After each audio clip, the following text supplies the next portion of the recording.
नमस्कार, मैं वैशाली स्वागत करती हूँ आपका हमारे चैनल नेक्स्ट 9 लाइफ में। क्या आप भी सुपर नेचुरल चीज़ों की तरफ खींचे चले जाते हैं? कुछ लोग होते हैं जो कोशिश करते हैं कि ज़िंदगी में कभी भी सुपर नेचुरल एक्सपीरियंसेस ना हो, लेकिन कुछ लोग होते हैं जो इन एनकाउंटर्स को काफ़ी ज़्यादा एडवेंचरस मानते हैं। कुछ लोग तो ये भी दावा करते हैं कि ऐसी कई सारी जगह है जहाँ उन्हें ये सुपर नेचुरल एनकाउंटर करने का मौका मिला। हमारे भारत में ही कई ऐसी सारी जगह हैं जहाँ पे आज भी भूत प्रेतों के होने का दावा किया जाता है। तो देखते हैं हमारी इस रिपोर्ट में कौन कौन सी है वो जगह जहाँ आप लोग भी जा सकते हैं, लेकिन थोड़ी सावधानी के साथ। तो देखिए हमारी ये रिपोर्ट। भानगढ़ का किला भारत के सबसे भूतिया स्थानों के नाम से जाना जाता है। यह किला तभी शायद सबसे बड़ा अनसुला रहस्य बना हुआ है। रहस्यमयी होने की वजह से यह जगह कई लोगों का ध्यान अपनी ओर खींचती है। यहाँ की भूतिया कहानियों के कारण कई टूरिस्ट इसे अपनी ट्रैवलिंग लिस्ट में ज़रूर रखते हैं। लोगों का मानना है कि सूर्यास्त के बाद किले में प्रवेश करना बहादुरी और बेवकूफ़ी का काम है, क्योंकि इसे पैरानॉर्मल एक्टिविटी का केंद्र माना जाता है। यही वजह है कि आर्कियोलॉजिस्ट सर्वे ऑफ इंडिया ने रात को यहाँ जाना बैन किया हुआ है। अन्य लोगों का मानना है कि यह पूरी जगह श्रापित है और यहाँ रात को कई सारी प्रेत आत्माएं नजर आती हैं, और अगर कोई यहाँ पे अकेले रात को जाता है तो वो कभी वापस लौटकर नहीं आता। भारत की पारंपरिक ज़मीनों में कई ऐसे राज दफन हैं जो कई वर्षों या कई सदियों बाद आज भी उस तरह ताज़ा और अनसुलझे हैं जितना कि एक ज़माने में हुआ करते थे।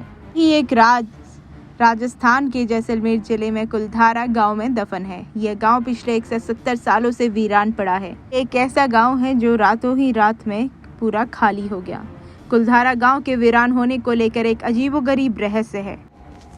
कुछ लोगों का मानना है कि यहाँ पानी की समस्या के कारण लोग गांव छोड़कर नहीं, बल्कि जैसलमेर राज्य के मंत्री सलीम सिंह के अत्याचार के कारण गए थे। कुछ के अनुसार यहाँ पर काफ़ी संख्या में लोग रहा करते थे, जिसमें एक मुखिया भी हुआ करता था। मुखिया की एक सुंदर पुत्री भी थी। यह बात कुलधारा गांव से बाहर निकली और जैसलमेर राज्य तक पहुँच गई। जब इसका पता सलीम सिंह को चला तो वह उस सुंदर कन्या पर रूप मोहित हो गया और इस कारण उसने गांव वालों पर दबाव बनाना शुरू किया। सलीम सिंह चाहता था कि वह मुखिया की पुत्री से शादी करे, लेकिन गाँव वाले कतई नहीं चाहते थे कि एक ब्राह्मण समाज की बेटी का नाम छोटा पड़े। इस कारण गांव के मुखिया ने एक रात सभा बुलाई और सबने फैसला किया कि हम लोग रातों रात वह गांव छोड़कर चले जाएंगे, अन्यथा यह गांव की कन्या से शादी कर लेगा। इन लोगों ने जाते जाते उस गांव में एक श्राप दिया कि इस गांव को कभी भी कोई भी नहीं बसा पाएगा। लोगों का मानना है ये श्राप मिलने के बाद कोई भी इस जगह पे अपना घर नहीं बसा पाया। नंबर 3, डूमस बीच।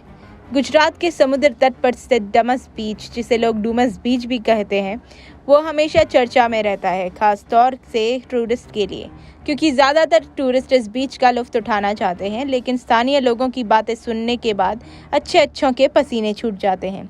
स्थानीय लोगों के अनुसार इस बीच पर रूहों का बसेरा है। सूर्यास्त होने के बाद अगर आप इस बीच पर गए तो आपको चीखने चिल्लाने की आवाज़ें सुनाई देंगी। नंबर 4, जतिंगा गांव।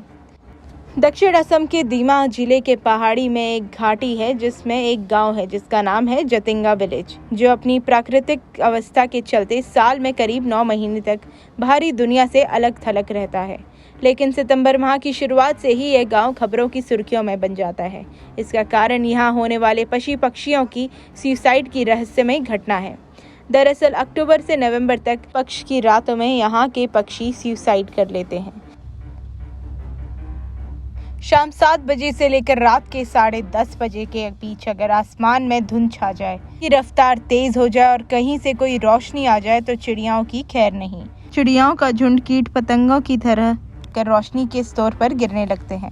हत्या की इस दौड़ में प्रवासी चिड़ियों की 40 प्रजातियां भी शामिल हैं, जिसमें कुछ प्रजातियां स्थानीय चिड़ियाओं की भी हैं। और ये तो एक राज की बात ही है कि अचानक से इतनी सारी चिड़ियां साथ में आत्महत्या कैसे कर देती हैं। इतनी सारी चिड़ियाओं के शव साथ में कैसे मिलते हैं। लंबी देहड़ माइंस।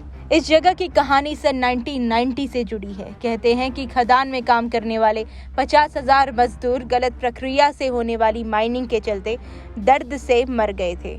जो मजदूर खदान के पास रहते थे उन्हें फेफड़ों की बीमारी हो गई थी, जिसके चलते मजदूर खांस खांस कर मर गए। सभी मजदूरों को खून की उल्टियां हुई थी। तब से ही लंबी देहड़ माइंस मसूरी की सबसे खतरनाक जगह बन गई है। इसका डरावना इतिहास पिछले कई सालों से लोगों को डरा रहा है। स्थानीय लोगों के मुताबिक लंबी देहड़ माइंस चूना पत्थर की खदानें हुआ करती थी। फिर 1996 में इन खदानों को बंद कर दिया था। इस खदान के आसपास केवल सिर्फ 20 लोग रहते हैं। वहां रहने वालों का कहना है कि कई बार यहां से लोगों की चिल्लाने की आवाजें आती हैं, तो कई बार कोई न कोई उनसे मदद की गुहार लगाता है, लेकिन जब वो पलट के देखते हैं तो पीछे कोई भी नहीं होता।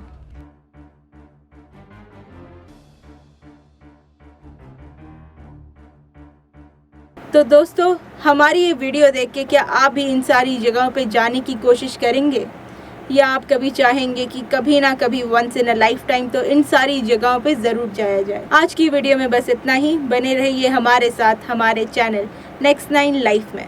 धन्यवाद।